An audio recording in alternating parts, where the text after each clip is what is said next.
মুন্নি মুন্নি তুই কি করলি কি করলি কি হলো মেসোমশাই আজকে অপারেশন হওয়ার কথা ছিল আমি ছাড়া আর কেউ ছিল না গো আমি কেন চোখে ছেড়ে একা গেলুম কে জানে কোথায় যাওয়ার কথা আমার ছিল ফুটফুটে মেয়েটা আমার ছেড়ে চলে গেল আমি এখন কি নিয়ে থাকবো গো মা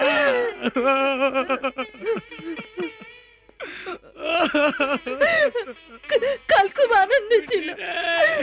বলছিল ভালো হয়ে গেলে বাড়ি ফিরে যাব আর আজ কি হয়ে গেল বিক্রম বাবু চলে গেল আমাদের সবাইকে ছেড়ে ও চলে গেল আজ ওর অপারেশন হওয়ার কথা কিন্তু সেই সুযোগ হরিল না কষ্ট সহ্য না করতে পেরে আত্মহত্যা করেছে মুন্নি না ও আত্মহত্যা করেনি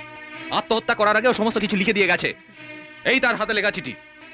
নাও যদি পড়ো ইন্সপেক্টর সাহেবের ডকুমেন্টটা পড়ে দেখো আমি আর সইতে পারছি না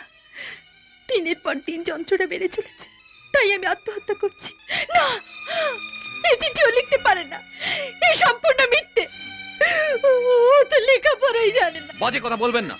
এই চিঠি ওর হাতের মুঠোয় পাওয়া গেছে বাজে কথা সাথী বলেনি ইন্সপেক্টর তুমি বলছো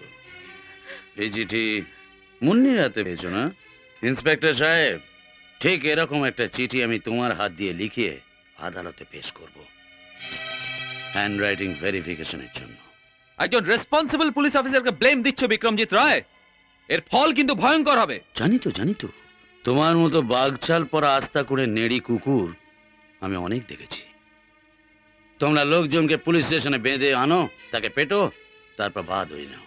বিক্রম বিনোদ তুমি কখনো চিড়িয়াখানা গেছো তাতে কি যদি গিয়ে থাকো তাহলে খাঁচার ভিতরে বাঘও তুমি দেখে থাকবে আর সেই বাঘকে কিভাবে ছেলে পিলে ঢিল মারে বাইরে থেকে সেটাও দেখে থাকবে কি বলতে চাইছো আর সেই বাঘ কখনো খাঁচার ভিতর থেকে বাইরে আসার পরে তুমি যদি তার সামনে দাঁড়াতে পারো তাহলে তোমাকে মরদ বলে মেনে নেবো আমি বিক্রম আস্তে আস্তে বিনোদ আস্তে ওই একটা প্রবাদ আছে না যত গর্জায় মেঘ তত বর্ষায় না আর যে কুকুর ডাকে সে কামড়ায় না তোমার এই গর্জন আদালতের জন্য সামলে রেখো সেখানে তোমাকে অনেক কিছু জবাব দিতে হবে জাস্ট এ মিনিট আর একটা কথা তোমার ওই ইন্দ্রজিৎ সামন্তরায়কে বলে দিও যে বিক্রমজিৎ রায় আবার আদালতে যাচ্ছে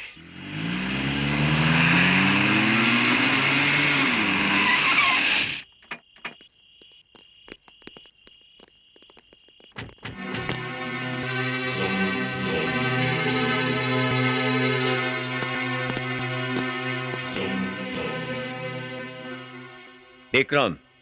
তোমারই লাভের জন্য তোমার কাছে একটা প্রপোজাল নিয়ে এসেছি লাভ অন্যের লাভ ক্ষতির হিসেব তাহলে রাখছো সামন্তরায় প্রপোজালটা শুনি প্রপোজালটা হচ্ছে out of the court settlement মানে কোর্টের বাইরে কেসের সমাধান আর তুমি তো জানো ইন্দ্রজিৎ সামন্ত রায় জীবনে হারতে শেখেনি আউট অফ কোর্টের প্রপোজাল নিয়ে যে আসে সে হারবার ভয়ই আসে সামন্তরায় সাথী রায় সর্বজ্ঞর কেসেতে হাত দিয়ে তুমি এমনই একটা তারে হাত দিয়েছ যে তারে হেভি কারেন্ট ফ্লো করছে শখে চিৎপটাং হয়ে মরা ছাড়া তোমার অন্য কোনো রাস্তা নেই আর আচ্ছা বীজ দাঁত ভেঙে গিয়েছে তবু ফনা তোলার অভ্যেস এখনো যায়নি শোনো ধনঞ্জয় রায় সর্বজ্ঞ 4 লাখ টাকা অবধি রাজি আছেন একটা সামান্য মেয়ের ইজ্জতের থেকে ও টাকাটা অনেক বেশি আইনের দালালি করছিলে জানতাম কিন্তু তার সাথে সাথে ইজ্জত নিলামের ব্যবসাও শুরু করে দিয়েছো নাকি জানো তো একে শুদ্ধ ভাষায় কি বলে ভেড়ুয়াগিরি বিক্রম চুপ করো না হলে এ কেসের এখানেই দফা রফা করে দেবো তারিখ শুনানি কিছুই মানবো না সোজা ভাষায় ন্যায় বিচার করে দেবো তোমার লোকগুলোকে দয়া করে বুঝিয়ে দিও সামন্তরায় এমন বহু খেলনা বাজারে কিনতে পাওয়া যায় কিন্তু তা ধরে খেলার তাগদ কখনো বাজারে বিক্রি হয় না যে সত্যি সত্যি খেলতে জানে তারই এসব নিয়ে খেলার তাগদ থাকে যতদূর মনে হয় তোমাদের মধ্যে কেউই মরদ নয়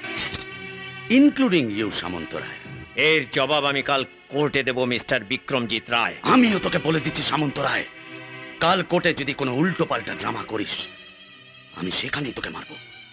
জজ টেবিল চাপড়ে অর্ডার অর্ডার বলবে, আমি তোকে বিনা অর্ডারে মারবো। বিক্রমজিৎ